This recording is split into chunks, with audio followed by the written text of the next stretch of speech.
and welcome. You are listening to the Live Lama podcast. I'm Gunjan. I'm Rajiv.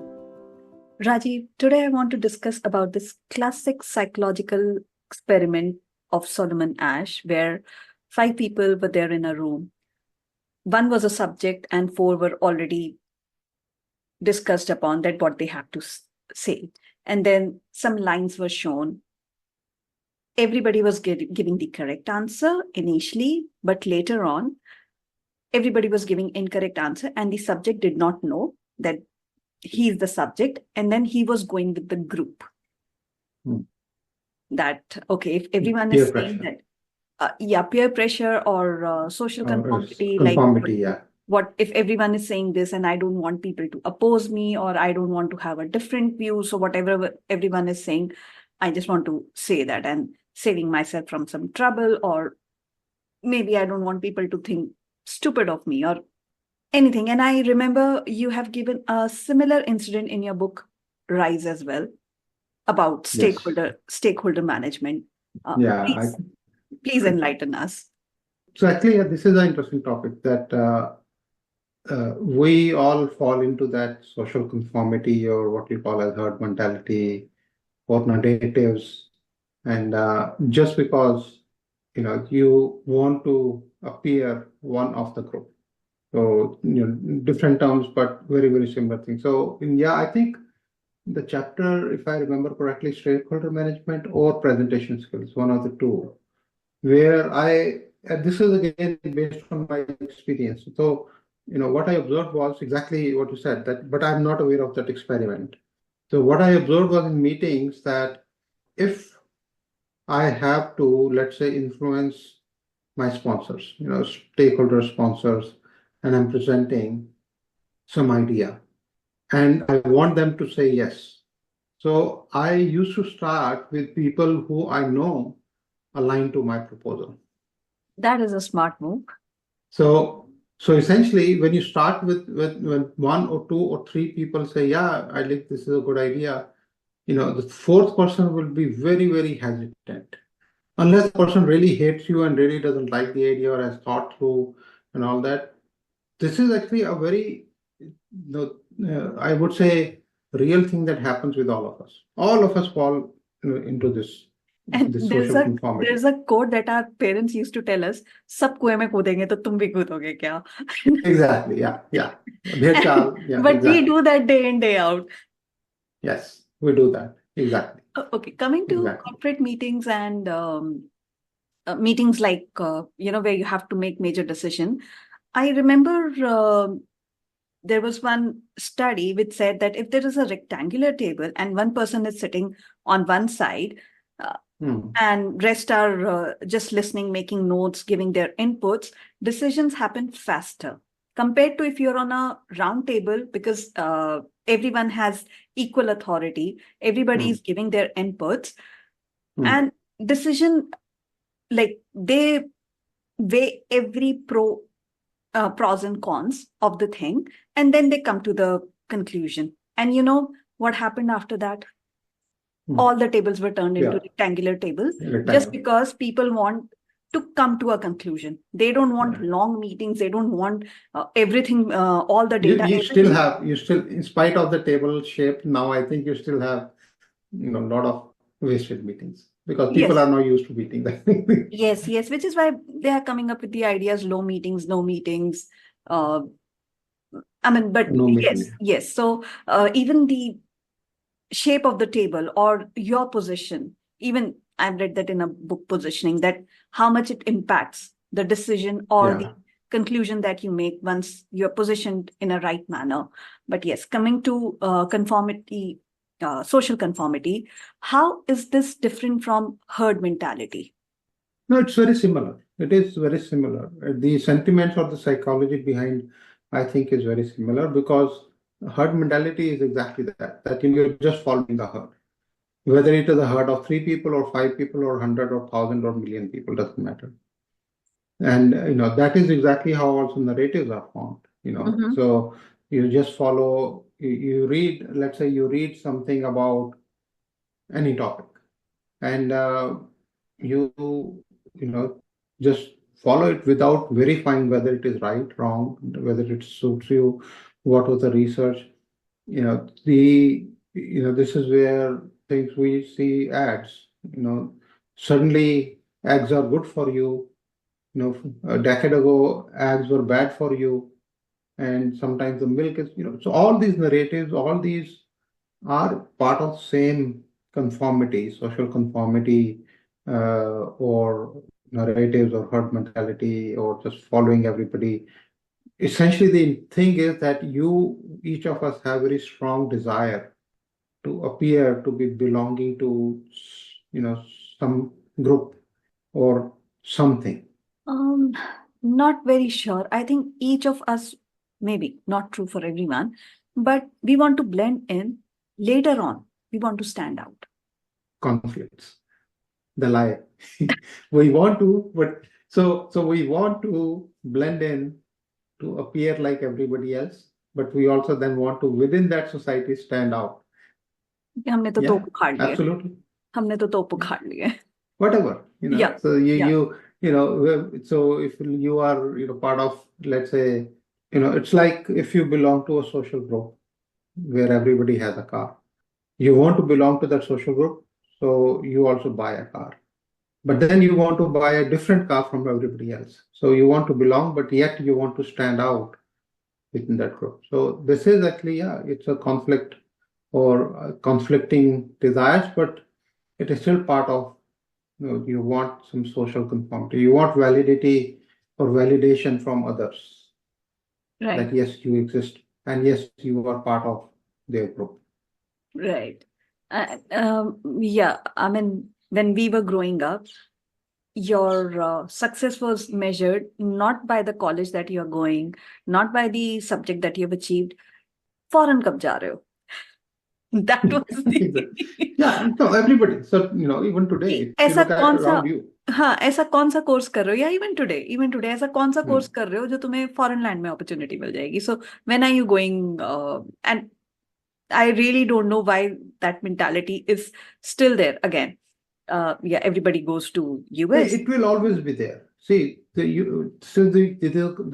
are getting into the human psychology, where these things will not cease to exist, no matter how you may exit out of it. It's like, the Chakravyuh of social conformity or social this thing. So, the very beautiful poem from movie Om Puri Satya. Yes. Om Puri चक्रव्यूह में जाने से Yeah. पहले मुझे पता Yeah, नहीं था exactly. Yeah. So that's exactly what it is. All these things are something you can say, we are using the word chakra, which is, much more hardcore than actually that simply desire to belong to a group. Being considered as being part of something, or not having the guts to stay apart. Like, the social experiment that you talk about. I've seen similar behavior personally that, very few people would stand up and say, no, I don't agree with this, and stick to their ground. Very, very few. हाँ and in Punjabi we say इसकी रग वधीक है Yeah, we exactly. really pull that person's leg, the whoever Yeah, wants to stand out, that everyone wants to eat rajma chawal and then he'll be like no no no, I want to eat kadi chawal. Why? yes. It's a Sunday, it's a rajma chawal day, no one is making anything. So yeah, we call that person ki iski rag vadhik hai. Everybody wants to go south, this person wants to stay where Yeah, he is, or he go wants to north, go north, and then east people or are north or whatever. yeah, and people are really scared of saying something from their heart. And I'm saying this as a mom. After school, everybody's kid is going either to piano, guitar, kumon, swimming, karate, 50,000 classes after class. And if you are just taking school homework, chilling, playing soccer with your kid, and just having fun with your kid, you get into that trap. Am I doing the right thing? Am I Yes. depriving my kid of something? So knowingly unknowingly हम उस चक्रव्यूह में फंस जाते हैं. There is a maze, and knowingly unknowingly we just get stuck in it. Yes. You just, because you cannot predict future, you just never know that was it a good thing, was it not a good thing. uh, learning piano was better, or learning guitar was better, or learning tabla was better, just because colleges will have that kid who's diverse, right? They don't Yeah, want so the it 100 kids who are exactly. So learning because no guitar. see They the want someone who knows Indian instrument as well. So yes, knowingly, unknowingly, we get stuck as a mom. it is mostly knowingly. I don't think that unknowingly. I can guarantee you, yeah, as parents, we know that you're burdening the kid, you're literally robbing the child from their childhood. But you are falling into that very knowingly because you think that what everybody else is doing must be right. So this Yeah. is actually, for me, it goes down to the level of your self-confidence, your individualism, your own, the thought process. It's something that, I remember that there was a very, I really loved that movie called Dead Poets Society, Robin Williams. And he actually demonstrates some of these psychological behaviors. And, I don't remember the poem. I was trying to search for it over the internet. But so, these are real things. This is what society is made of. No, and this comes as a confirmation if someone has 4, 5 kids and all of them been to Kumon, and when they confirm this, or Kumon or Abacus or whatever it is, and when they come and say that kids who have been to Kumon, it was easy for them to get into Ivy Leagues because their operations were very clear. It's not like those who do not go, it's not easy for them. uh, Maybe each one of us have our own battles of getting into college, getting out of that college as well. But this was the feedback that we got, and then we were like, okay, let's try that. And this is, as a mom, where my heart really shakes, that when my son was asked to write about his childhood memory, and he said, Kumon is the only thing I can think of my childhood memory. I was like, what have I done to my son? But yes, it was Yeah, but that is always hindsight, right? So, but right. that's why I'm saying that, we always, I remember that, we used to have the same discussion at our home when our, kids were growing up. And I would say that, how much I always believe that children should be given some free time, unstructured time, because I think that unstructured time means that, you know, they're not engaged in an activity and they're not busy, with some device.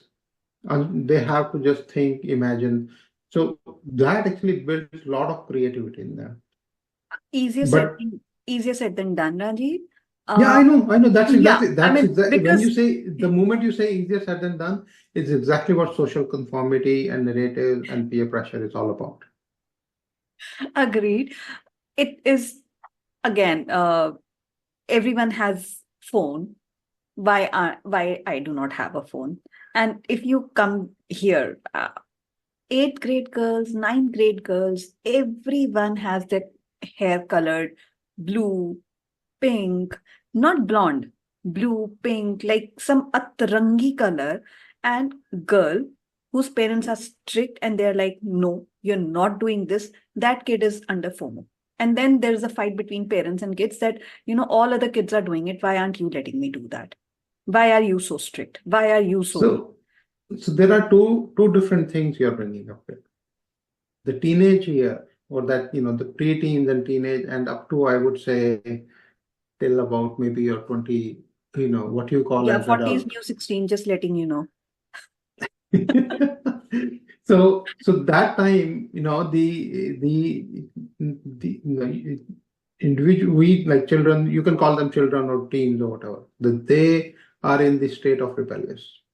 They are trying to carve out their own identity. So that's why you see behaviors like, going against the narrative, going against the parents and everybody. And parents obviously want to enforce what they think they grew up with, or what they think is right or wrong for the kids. So this is the different battle altogether. This is not about social conformity. This is more about the what you call a change of guards, where the young generation is wanted to take control and the older generation is not willing to give up control. As simple as that. So But social conformity and narrative and all that, actually, I think are something that we need to go deeper into, because these actually hurt our children more than they help. And the reason I say that is because it creates it, like, this is erodes self-esteem of children and actually shakes their foundation, the self-confidence. Because the key thing that we are, let's say your child comes home and tells you that, hey, everybody in the class wanted to do this, but I chose to do something different. Your first reaction would be, why? सारे बेवकूफ बैठे हैं, or is everybody else a fool? Everybody else must be doing something. If everybody is believing in a God, you better believe in the God, whether anybody has seen it or not, or experienced it or not. Just conformity. So the signal you're giving to children is that, you cannot think for yourself. You have to just follow everybody else. And when they start following everybody else, then you are shit scared because they may follow the wrong cloud. Yes. You cannot dictate Yes. whom they follow. Yes, they want whatever anyone has, like that kind of, I want this very fancy coloring pen and all. Like, you're not even interested in drawing and coloring and all. Where is this coming from? He was like, no, my friend has it, which is why I want it. I'm like, Exactly. okay, you're not getting it. You come up with a logic that I want to experiment this, I want to try this, and I've seen this. It's vibrant and it inculcates my interest in drawing and painting. I can think about it. Just because your friend has it, I'm sorry. No, but you You are see, not getting it. here's something I would say differently. I would say the question to ask your child is that why do you want something that your friend has? What is the compulsion? So this is where I think even, when now that my kids have grown up, and believe me, we have gone through all this, we have done the same, this thing. We also have said it is only what you say as hindsight is 2020, right? Now that the kids are gone, so now we are thinking, hey, we could have done something different. Yes. So the thing that I would say, if somebody wants to do it, the question would be have a dialogue with the child that why do you feel compelled that you want to get something that somebody else has? What is that compulsion? And most of the time you will realize it is because we have fed them that. And again, Rajiv, if I'll go with that question, I'll give a pause and ask them to think about it, because our maturity level, and there's a difference between the maturity level of who's 5-year-old. So you just cannot bombard them with questions and just, No. I somehow am very scared about it, that whatever it is, no matter what they have done, you should be that friendly with kids that if they make a mistake, they can come and tell us. It should not be like that, our questioning or our interrogation is so much that they are every time scared that if I'll say something, all I'm getting is a question and then I have to find an answer. So let's not say anything. Listen, absorb, and move ahead, because there is a difference in maturity level. We have seen world, we have not seen world, or we are still not mature, we are still on a journey. But yes, making them think like we think, you're just taking away their childhood. I'm not saying that you impose your thoughts. I'm saying that engage them in a conversation. Right. So yes, your question may be different, because here we are talking as adults. Right. If I'm talking to a child, obviously you will be posing very different question or different this thing. But the main thing is that ultimately you will realize that actually I have, thought about it, and I think it is because we teach them that. When we start comparing them, when we start comparing them with their classmates or their siblings or everybody. Right. So then they think that, hey, that I have to be part of the group or some group so that I will be, loved and I will be accepted by the society or even my parents or whatever. And that actually, I think, is that leads into this herd mentality, that leads into this thing. And then there are other psychological things like decision making or, confidence, self-esteem, many other layers that are there which lead to it. But it is something that will exist. I don't think that it will ever go away. Well, Rajiv, that's what we've been fed all throughout out our life. And I think I've mentioned this earlier as well, that, you know, there's a narrative, choose kindness, and that narrative doesn't apply in our community.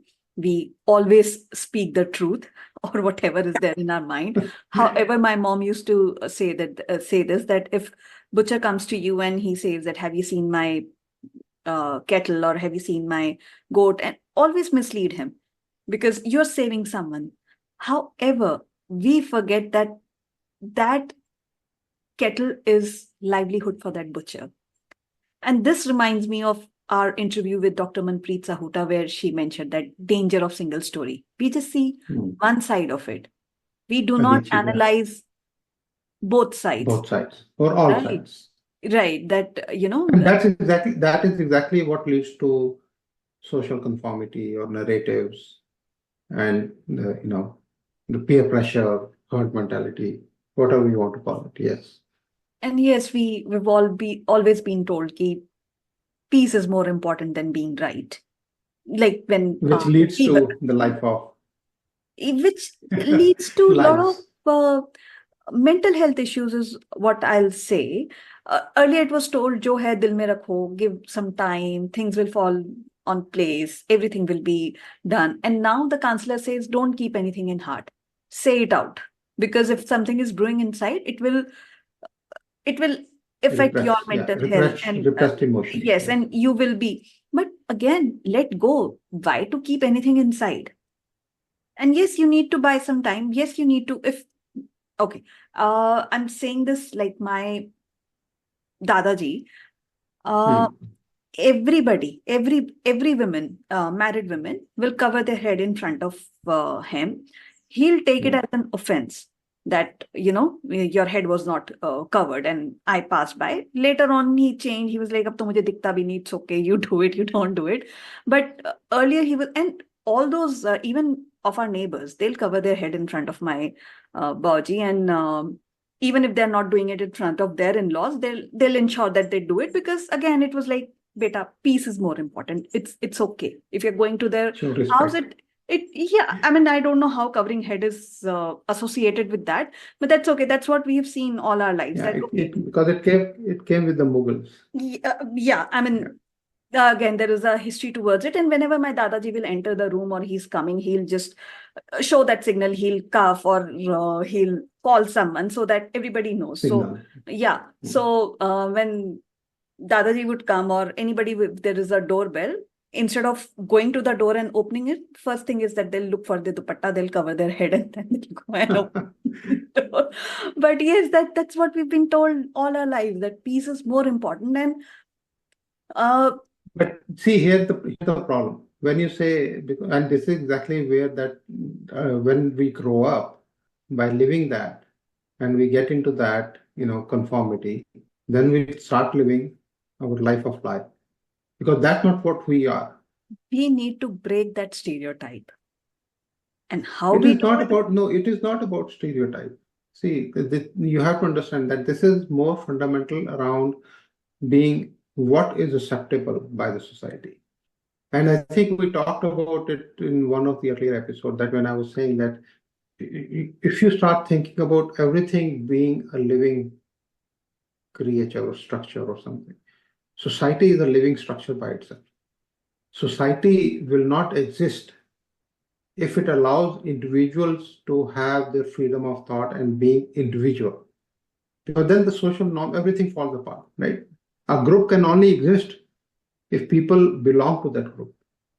If there are 5 people and everybody says, I have, my freedom, my this thing, I really don't care, then there is no group. So what you're talking about, the social conformity, peer pressure, all these things are necessary for the society to exist. Now, the question is that how much freedom does the society give or teaches our children? That how much independent, would you like your child to be, having no friends and being alone because he is always standing out and confronting everybody because he wants to speak up his mind and all that? I don't think so. you still want that, hey, there should be a balance.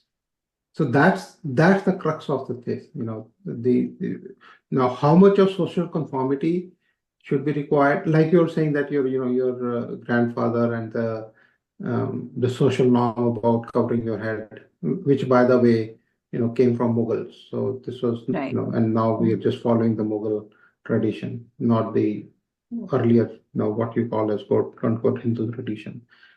Nobody covered their head before that. So the thing is that when the social norms get created, because the society now can only exist with that norms, they want everybody to be part of that. That creates the herd mentality, that creates the pressure on individuals. But on the other hand, there is a desire to be individual. Right. So that's a conflict that we have to resolve. I don't know how much pressure kids take when they are in foreign land and they have to follow their religion as well. I remember this girl, she was in 8th grade, Muslim girl. She was wearing a hijab and running a marathon. And then everyone asked her, like, she gave an interview, and this question came that how difficult was it to wear a hijab and run a marathon? And she gave a beautiful answer that this is what I do every day. It was not at all difficult. It would have been difficult, and I would have been more conscious if I was not wearing it.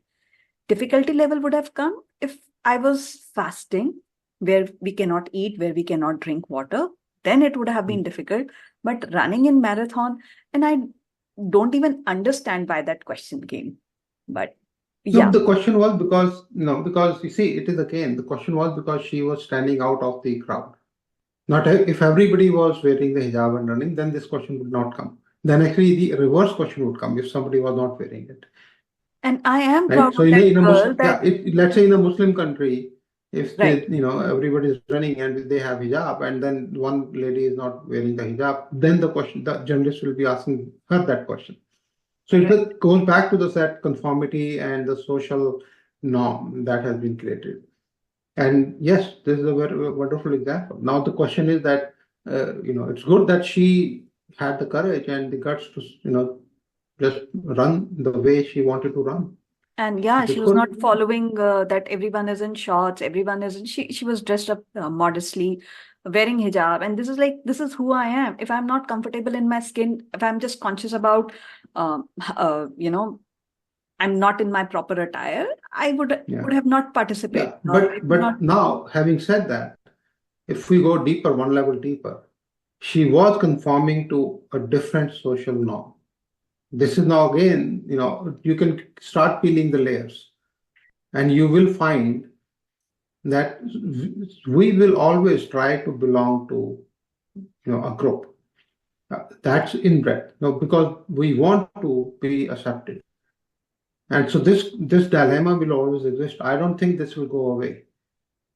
The only thing that I always say, and this is my narrative, has been narrative all through, that whatever you do, you should do very consciously. Be aware that you're doing it. Um, Rajiv, we've been told, so like, I used to say any and everything. And I used to get this lot of feedback, soch ke bola karo. Think before you speak. Think before you speak. Now I do not have anything to say. Because if I think before I speak, then I'm like, There's nothing to might get hurt. Someone might get hurt. Let's stay quiet. but And then the question, no, the actually this is a very interesting thing. One of my very favorite author, Robert A. Heinlein, mhm, he said that never hurt somebody unintentionally. So very, when I read this quote, I was like, it made me think, because it's a very different quote. What that means is that even if you're going to hurt somebody, you should be conscious that you are hurting somebody. That does not mean that you don't want to hurt anybody. Even this, I can guarantee you, we speak on this podcast, I don't know if people share feedback with you or anything, but I'm sure not everybody likes it. We may be hurting somebody's, common sense. That's fine. someone or the other will be hurt, or yeah, but that's again not the purpose, but yeah, that's how you go on a journey of realization and actualization that, Yes, oh, yes. I was living life of a lie. And okay, what should I do now? Connect with yourself. lot of introspection. Pause and Yes. reflect and see that, again, in hindsight, as we said, that we have sailed through that state, so it is easy for us to say anything. But yes, better late than never, and it's never too late. Always, always. And I think, this is where exactly the intent of this podcast is that, it is just to bring things to surface that we live with every day, day in, day out, without understanding why we do this. And then we become miserable and we try to solve the problem in the wrong way and we become more miserable. And then, there's the, cyclical or what you call as the snowball effect. So the intent is that, hey, you do what you want to do. Everything is fine as long as you're doing it consciously. Okay. And 99% of things will fall apart the moment you become aware of what you're doing, what you're saying, what you're doing, what you're eating, everything. Well, Rajiv, that was good to know about the snowball effect and how we cover ourselves in layers. And Of misery. This of misery, of anything, of lies, misery, just having faces on faces. But yes, this was personal to me as a woman, as a mother. All I want to say is be authentic and be totally unapologetic about it. Over to you, Rajiv. I don't know whether it directly relates, but I'll share one couplet. कुछ अक्षरों की चिता में आज सती हुई है कविता मेरी. So what I want to say in this is that, that you interpret different meanings, you conform to certain meanings, and then you lose your creativity or you lose your essence. You lose yourself. Of life. Yes. Thank you so much for listening. Do visit our website, thelielama.com, THELLILLAMA.com. We'll be more than happy to host you. Keep listening. Thank you. Thank you.